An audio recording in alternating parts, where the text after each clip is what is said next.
if money's the motivator, you won't actually do the work it takes to get to those levels, because that's a bad reason to do it, and you won't actually do the steps. But the problem is you're only as good as your last deal. Man, I'm excited to have Jordy Clark back here for this podcast interview. And Jordy, it's awesome to see you again. I looked up our last interview here on my channel, and it was about 10 months ago. So great to connect with you again. Yeah, good. Glad to have you back in town, man. Yeah, we're here in Utah for a week or so, and Jordy agreed to sit down and do this interview. And we were talking before turning the camera on, and I just love so much, Jordy, some of the mindset you have around the way that you approach your business, the way that you approach investing, life in general. We were talking a lot about how you develop as a person in a business.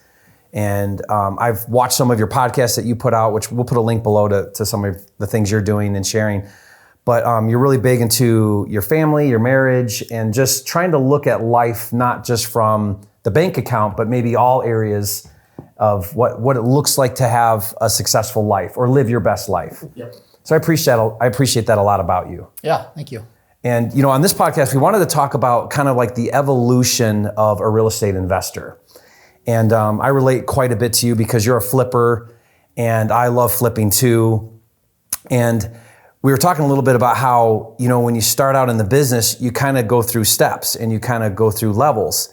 And that's how it should be. You start where you're at, wherever it is. If you're watching this right now, it doesn't matter where you're at.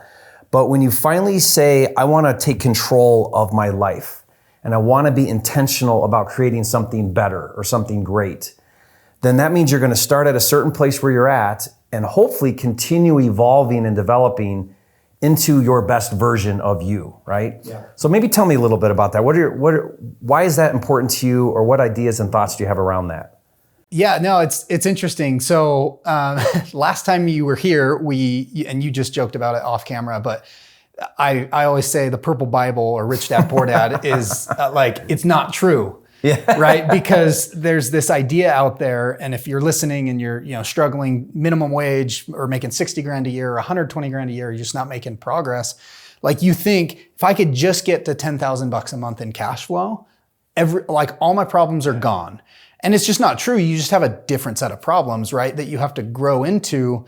And I just think that we were meant to continually grow. Ed Milet said something that really resonated with me when I heard it. He came and spoke to a mastermind that I'm a part of called GoBundance. And, he was sitting there saying, at the end of my life, I think I'm going to meet my creator, and my creator is going to show me who I could have become. And if I'm not a mirror image of that person, I would have failed my life's purpose, right? In becoming who he designed me to be.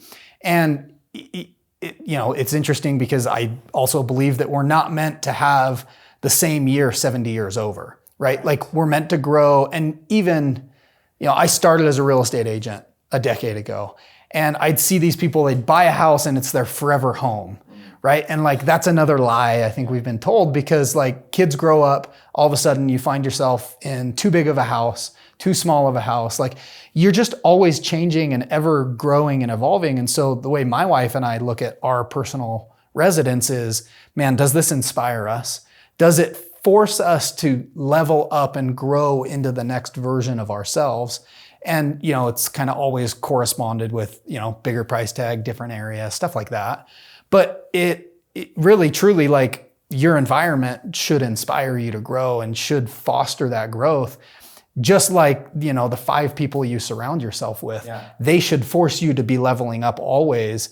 And it's not like you just get 5 friends and all of a sudden you're like, hey, we're good with friends. We don't need any more friends. You grow and grow at different times. And it's just interesting, thinking about how I personally have grown. Started as a real estate agent.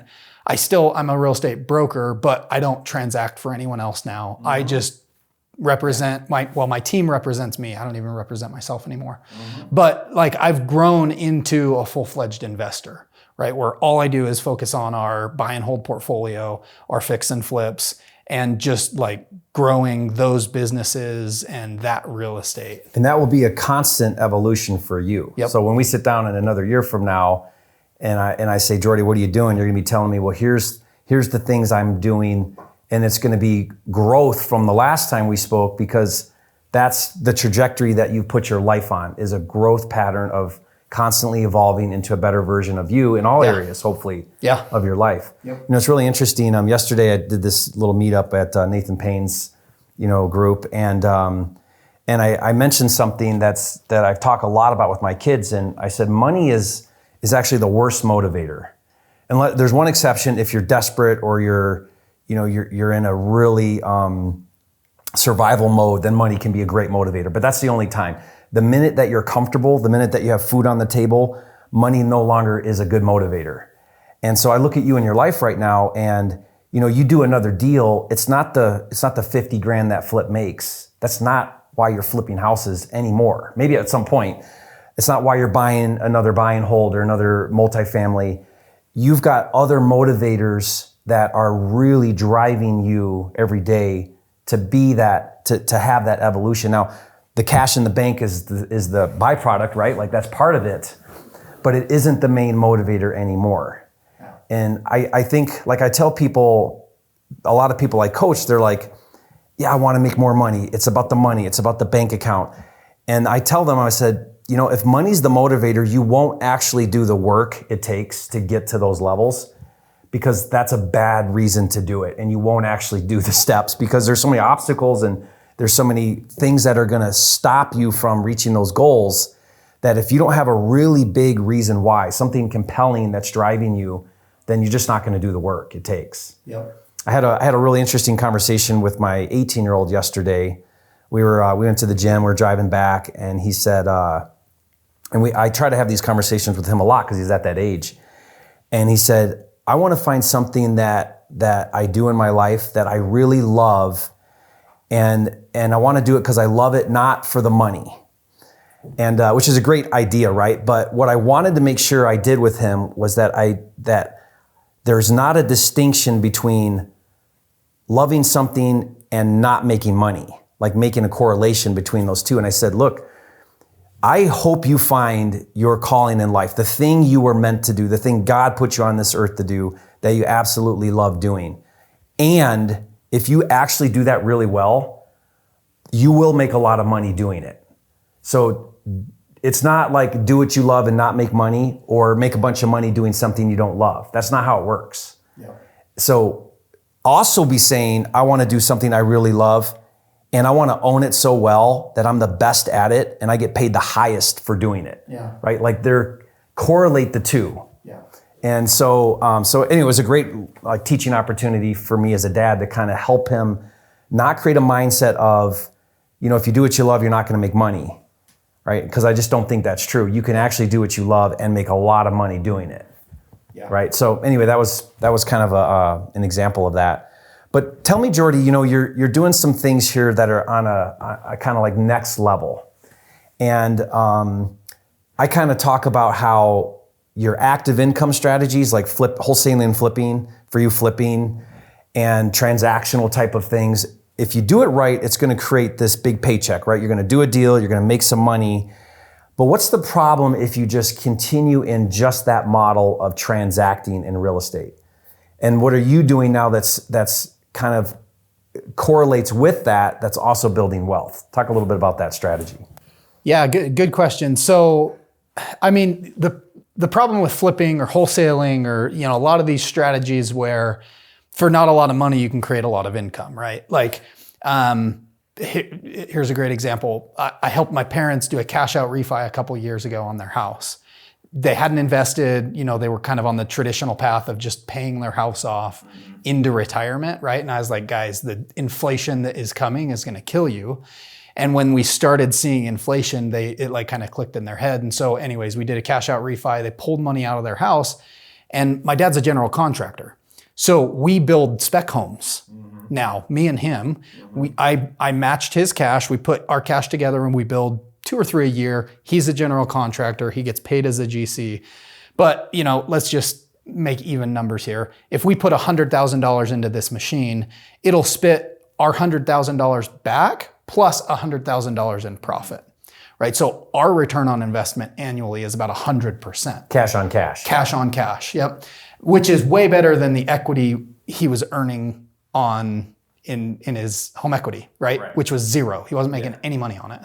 But that's only so scalable. Same thing with flipping, same thing with wholesaling. You can take a small amount of money, and small is relative, right? For someone, 10,000 might be small. For someone, $1 million might be small. But you can double it pretty quick in real estate. And that's, I think, why so many people gravitate towards wholesaling and flipping. But the problem is you're only as good as your last deal. You get that paycheck, you get the wire, and it's a great feeling for a week. But then you realize, like, hey, I've got a tax problem now because I received a large chunk of money. And Uncle Sam is like, hey, I want my share. Yeah, give me half of that. Yeah. And it's interesting. We always complain about taxes are too high, right? Taxes are too high. I was listening to a Jim Rohn book done in like the 80s. And he gave this example of when taxes were 91% on your top tier, like literally every dollar you made, 91 cents went to the federal government. And then they dropped to 33%. And everyone still used the same complaint. Yeah. Taxes are too high. Right. And he's like, what do you mean? It went from 91 to 33. Yeah. We'll always complain about it, right? Yeah, exactly. But the smart, the rich, the people who try to maximize every dollar they get, they will figure out a way to delay or not pay taxes legally, right? There's a tax code. It's got who knows how many pages in it for a reason. It's the do's and don'ts of taxes. Yeah. So what we started doing is we started flipping, and then we had that tax problem. And then I had a buddy who was like, hey, if you use cost segregation with bonus depreciation, accelerated depreciation, you can offset, because you're a real estate professional, you can offset a lot of those gains, the active income that we're making. So I was like, okay. So we were slowly, and the reason we started flipping was we'd flip 2, we'd buy 1 rental. And then so you're reinvesting the cash from flipping into buy and hold properties. Yep. Okay. And I was using my commissions, because I'm a real estate agent, or I was a real estate agent, to live on. Okay. So I'd pay myself a commission, and then, anything, if we made 20, 30, 40 grand on the flip, I'd take that and we would kind of wait for a rental property to pop up, and we'd buy it with that cash, right? Yeah. So we maintained our lifestyle. We created a business that spit off cash, and then we use that cash to buy rentals. And then the tax benefits of rentals are great because you can fix your debt. And, I have a property manager that manages all our rental properties. There's great tax benefits to that. Yeah, let's talk about it. If you're listening right now, what Jordy's explaining here, you said some things here that most people probably aren't going to understand, which is cost segregation and depreciation. But if you guys don't understand this, let me try to give a big picture overview. The IRS is going to tax your income differently. Active income, like flipping and wholesaling, is going to be taxed at the highest bracket because it's active income, right? You transacted, you got a big lump sum of money. The tax code is written to where if you invest in long-term assets like rental properties, you're now providing affordable housing for people. They're going to give you now some benefits for being a long-term investor, right? And so one of those is what's called a depreciation write-off. It's a non-cash write-off on your taxes. And just really simply to understand this, if you take a single-family residence, you have to back out the land value, and then what's left would be the value of that building. And what the IRS says is they say, okay, well, if you don't maintain that building, let's just say you didn't do any repairs, they assign 27 and a half years for that building to basically depreciate to zero. Mm-hmm. And so what they're saying is every year we'll give you a write-off, spread out over 27 and a half years. So real simple, if you take, $150,000 house you buy, let's say I'm just making these numbers up. You back out 50 for the land, you got 100,000, divide 100,000 by 27 and a half years, and that comes to what, 4,000 a year, that the IRS is saying, we'll let you write off, meaning it's gonna subtract from your taxable income. So if you owed $4,000 in taxes that year and you had that exact example of a single family house, that would wipe out your $4,000 tax because you're going to get a $4,000 write-off. Yep. So the more of those you get, then obviously the bigger tax write-off you create. Yep. So that's we often think about, like Robert Kiyosaki in the Purple Bible, he focused primarily on cash flow. So if you have this rental property and your net cash flow is $300 and you have enough of those and your expenses are $8,000 and you're making $10,000 in income from your cash flow, now you're free, which is totally not true because all of that money from your rentals has to go back into the rentals when it's vacant, needs a roof, needs a furnace, right? All the things. But the idea around that is earn cash flow to become financially free. Well, the wealthy understand that cash flow is only one thing that matters.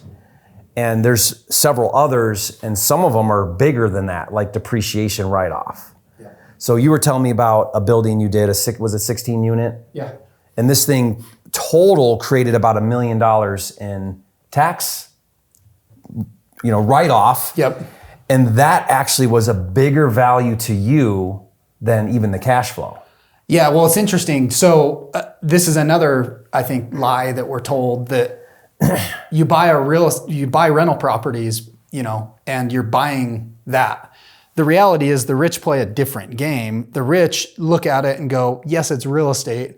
And yes, you're providing housing because the government, let's be honest, the government doesn't really want to provide housing. And so they do it through the tax code. They offer those benefits. So really, a house is not a house in a rich person's mind. So like when I look at it, I go, what I'm buying is I'm buying debt and I'm buying tax benefits. Mm-hmm. That's what I'm investing in. I'm not investing in a house. I don't really care if I have to replace toilets. Like that stuff will come along. I'm fixing my debt, so I'm able to leverage my money. So if I buy a $100,000 house and put 30% down, that's $30,000 down to control a $100,000 asset. Well, if that goes up to $130,000, the bank isn't going to come and say, hey, we want our 70% of the profit. Yeah. Right? So I get the benefit of appreciation. That's how the debt is fixed. Yep. It doesn't change. Well, yeah. So you borrow on terms. So a lot of people, understand the 30-year fixed rate mortgage on a house. Right. When you get into commercial stuff, there's a ton of other debt products. Sure. Just like you can buy a car and get a loan, or you can lease a car, or you can have someone drive you around on Uber. Like there's a bunch of different options for transportation. You could ride a bicycle, right? Like It's all the same stuff if you just look at it that way. So you fix your debt, meaning you borrow a certain amount, and the government the Federal Reserve is just going to keep printing money. Mm-hmm. That's the game they're in. That's the game they've been in since we went off the gold standard. So we are going to have inflation. They state that they want 2% inflation every single year.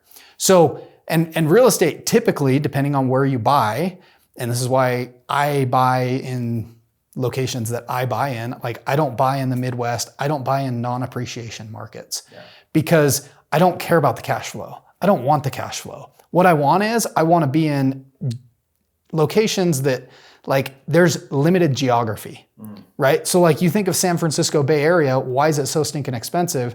There's no land. You can't recreate the land. If you go into the middle of Kansas, where can you put a house? Well, wherever you want, because there's so much land, right? Yeah. So I buy in geographic markets where people are moving to, and there's a whole strategy on that. But at the end of the day, it gives me appreciation. So I fix my debt, meaning the bank can't come and say, hey, we want more money. It's just, I owe them what I owe them. Mm-hmm. And then I get the tax benefits, I get depreciation. And one thing that no one ever factors in is rents go up over time, right? So the first rental property I ever bought that we still own today, I think our rent was $1,500 on it. And that now rents for $2,600 a month, right? So as time goes on, rent goes up, but my payment stays the same.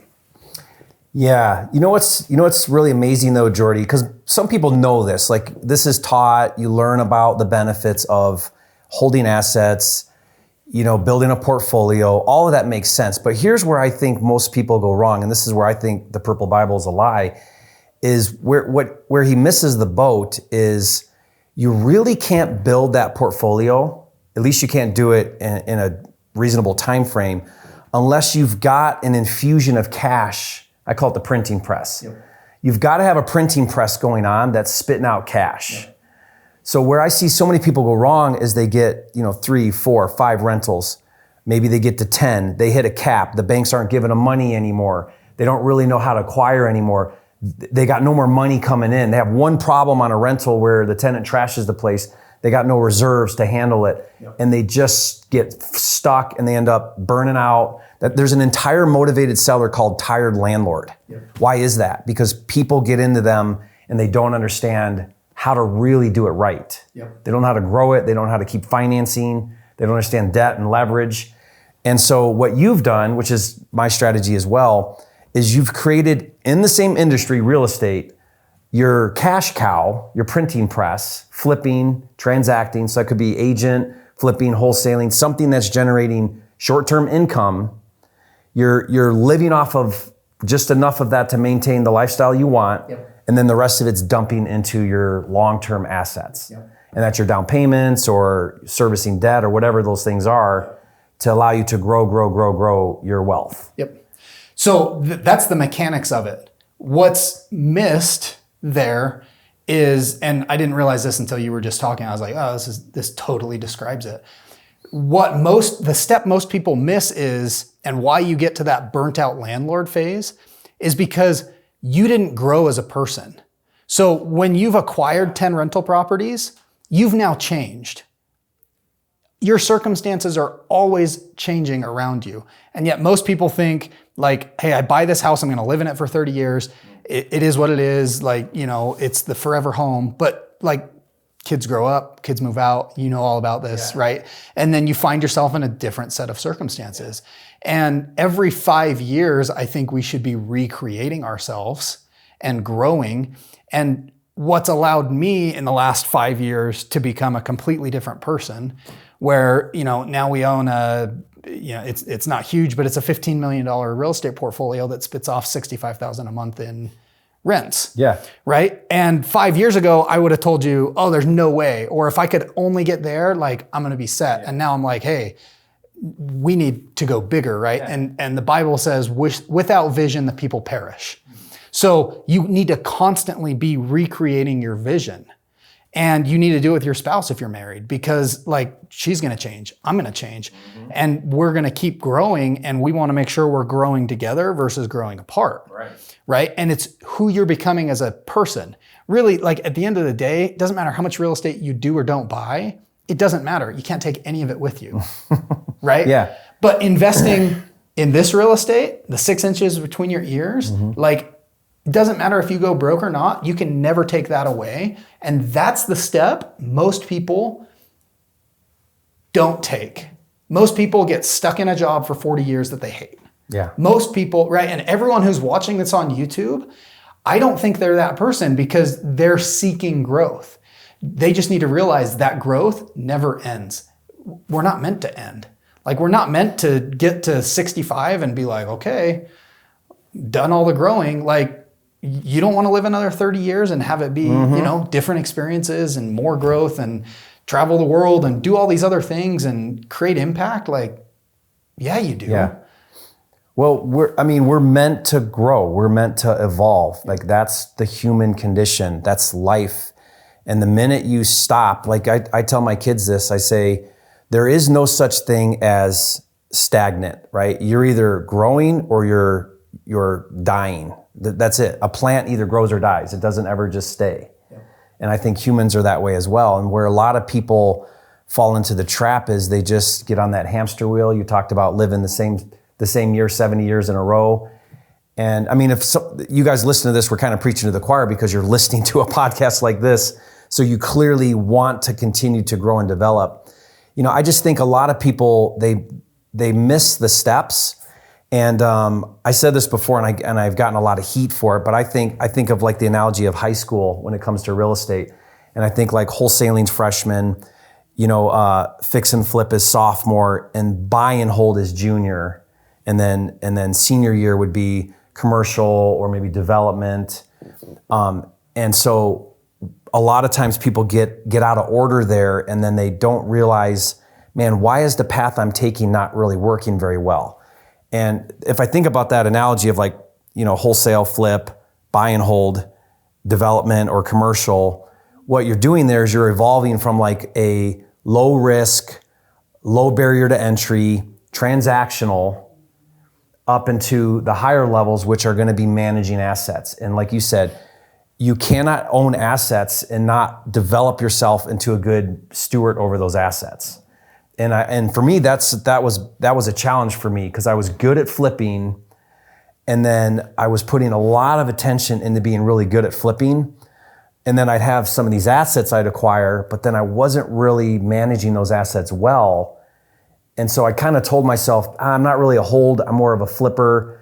But it wasn't because holding wasn't right or didn't work. It was because I wasn't putting the right effort into developing myself to manage those assets well. And now at this point in my life, I'm really putting a lot of effort into, okay, how do I manage assets better? How do I be a good steward over those assets? So that requires of me to develop myself better. Yeah. Right. And so I think that's kind of the point. Yeah. So, well, and to that point, I think you're asking the wrong question, right? It's not how, it's who. Who?